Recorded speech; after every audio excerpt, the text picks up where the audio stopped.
मित्रांनो नमस्कार. आजच्या भागामध्ये आता इकडं तो त्या अंगणातून बाहेर येऊन उभा राहतो. तर इकडं आता जे दामिनी असते ती दामिनी म्हणते, की "हे बघा, मी तुमच्या सगळ्यांचीच माफी मागते. खूप मोठी चूक झाली आहे." तर ते म्हणतात, की "जाऊ द्या मॅडम, आम्ही बघितलं डोळ्यांनी जे घडलं ते. आता हे बघा आम्ही परत इथे मीटिंगला येईल अशी शक्यता नाही." ते माणसं तिथून निघून जातात. तर आता दामिनी म्हणते, "हे सगळं हिच्यामुळे झालं आहे." तर आता ती माणसं बाहेर येतात. तेवढ्यात तिथे अंगद उभा असतो.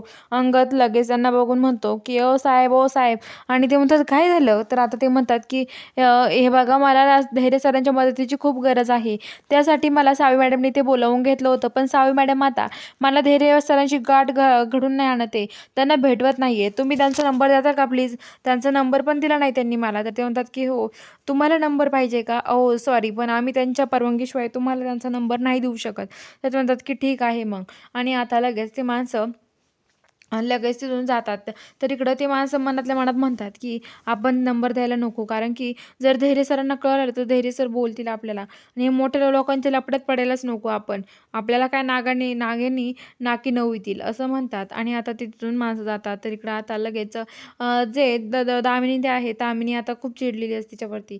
तर इकडं आता जी सावी आहे ती धैर्यला रूममध्ये येते म्हणते, की "धैर्य शांत व्हा, काळजी करू नका. ओ मी आहे ना धैर्य."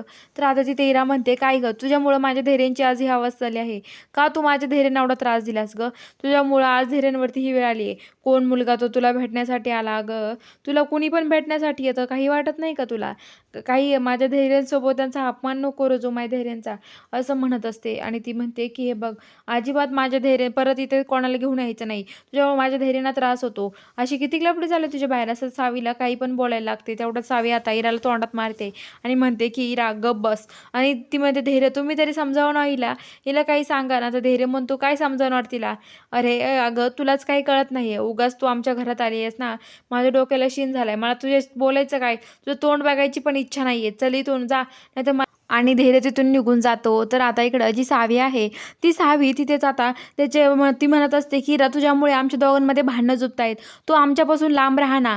कशाला उगाच आमच्या मध्ये-मध्ये करतेस गं? आणि हे बघ तुला मी सांगते ना, अजिबात आमच्या मध्ये-मध्ये करू नकोस. आमच्यापासून लांब राहा तू. आमच्या नात्यामध्ये तुझ्यामुळे होतंय." आणि तर आता लगेच सावी इरासोबत भांडते आणि म्हणते, की "हे बघ इरा तू आमच्यामध्ये लुडबुड करत जाऊ नको. तुझ्यामुळे ना हे बघ आता आमच्यामध्ये नातं आमचं तुटत चाललं आहे." तर इरा म्हणते, "तू स्वतःच्या हाताने असे बाहेरचे कोणाला भेटायला बोलवती. तुझ्यासारखी नाहीये मी आणि आमच्या इथं मुजुमदाराची सुना अशा नाही करत कधी." तेवढ्या तिथे आता दामिनी येते आणि दामिनी म्हणते, "सुनबाई, सुनबाई, ओ सुनबाई."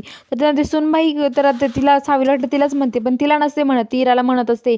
इराला म्हणते, की "सुनबाई, सुनबाई." असं म्हणते आणि आता लगेच इरा म्हणते, "काय हो आत्याबाई?"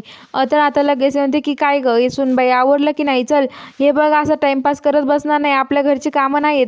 आपण मुजुमदाराच्या सुना असं कधी करत नाही. आपण आपले कामं करून घेत असतो." अगं काय त्या नादी लागली तिच्या. अगं ती अशा बाहेर पोरं कोणाला भेटते, कोणाला बोलवते घरी बटायला तिला काही वाटत नाही. आपण मुजुमदाराची सुना आहोत. तुला माहिती मुजुमदाराच्या सुना कशा आहेत? कुणाशी बोलत नाही, कुणाला भेटत नाही त्या. तर आता लगेच ती म्हणते, की "हो मला माहिती ना." आणि आता लगेच ती म्हणते, की इरा म्हणते, की "आत्या ठीक आहे." ती म्हणते, की "चल आपल्याला आवरायचं आहे. कशाला कुणाच्या नादी लागत बसली? आणि ही काय मुजुमदारांची सून आहे का? हिचं काय ऐकते उगाच? चल इथून." आणि सावी म्हणते, की "अहो काय बोलताय तुम्ही हे?"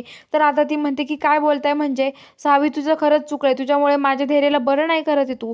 तुझ्यामुळे त्यांना आणखीन त्रास होतोय. तुला माहिती आहे का तू बरं करण्यासाठी नाही तर त्याला अजून त्रास देण्यासाठी इथे आले आहे." असं म्हणतात. तर आता सावी म्हणते, की "अहो माझं खरंच काही चुकलं नाहीये. असं का करताय तुम्ही? मी त्याला बोलवलं नव्हतं इथे." असं म्हणते. बघूया आता पुढील भागात काय घडतं बघायला चॅनलला सबस्क्राईब करा.